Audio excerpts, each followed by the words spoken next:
Hey everybody, welcome back to the channel. I hope you're well. Hope you're having a super day. Today we're gonna do a country skillet breakfast. Who says you can't have breakfast for dinner? This is a good way to do it. So in a skillet I'm gonna add 2 tablespoons of oil. I tend to always use canola or olive oil, just in case you're wondering. So we're gonna get the skillet warmed up and get the oil spread around the pan so nothing sticks.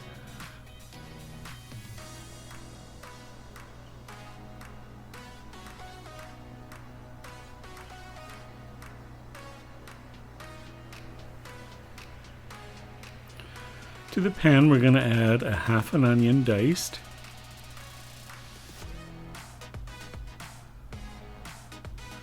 and a quarter sweet pepper diced. I didn't use a whole half on this one.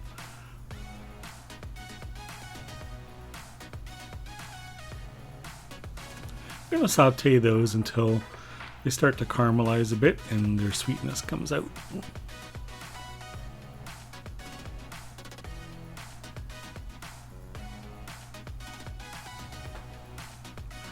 So to the sizzling pan, I'm adding 2 strips of cooked bacon diced, 2 breakfast sausages that were cooked and diced, and a half cup of cooked ham diced.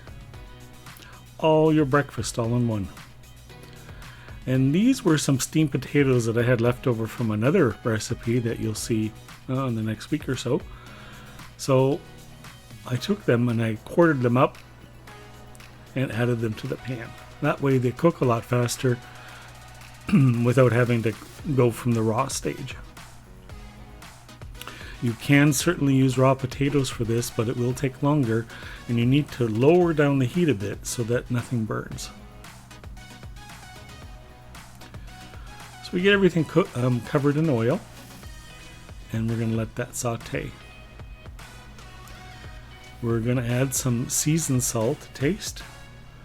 If you don't like seasoned salt, you can certainly use salt and pepper. You can use some garlic, whatever you like.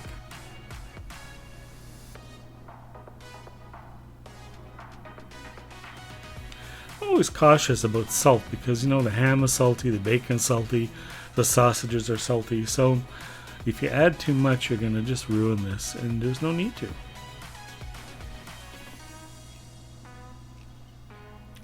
So after that sauteed and browned, I made 2 little wells in the mixture in the frying pan so that I could add a couple of eggs. Now you don't have to do it like this. If you don't like fried eggs and you want scrambled or poached or something else, you can certainly serve that with this as well. I'm covering this pan with just a little bit of water to help create some steam. I want those eggs to cook and but not get solid unless you like them hard. I like it to be a bit runny. And there it is, all cooked.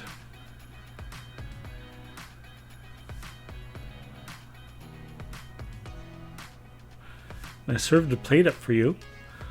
How about some rye toast with this and a nice coffee?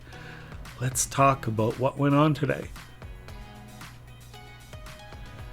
Another recipe is split pea and ham soup. I'm not going to lie, I started this out in a crock pot and very quickly realized that it wasn't enough room, and I eventually switched it to my Instant Pot. But I started with a 500-gram bag of split yellow peas and 1 carrot that was diced. And I'm using some diced cooked ham that the store sent me as a sample. And you can see that I'm having a heck of a time trying to get it out of the box. But it was worth it eventually.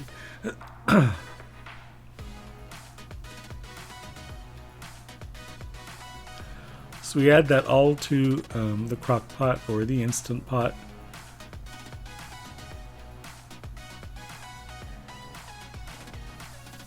I'm adding a dash of Maggi,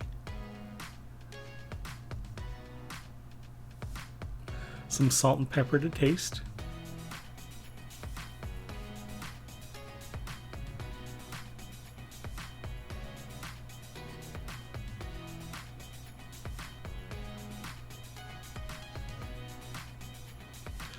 and I'm adding chicken stock to cover this. Now you could certainly change this recipe and make it vegetarian. You could use some soy product instead of ham, and you could use vegetable stock or water instead of the chicken stock, and you'd have an absolutely delicious vegetarian version of this.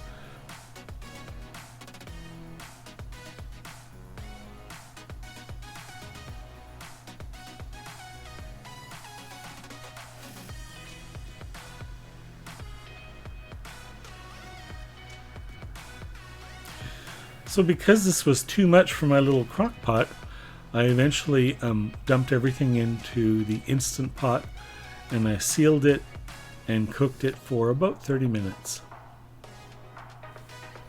There should still be some texture left in the carrots.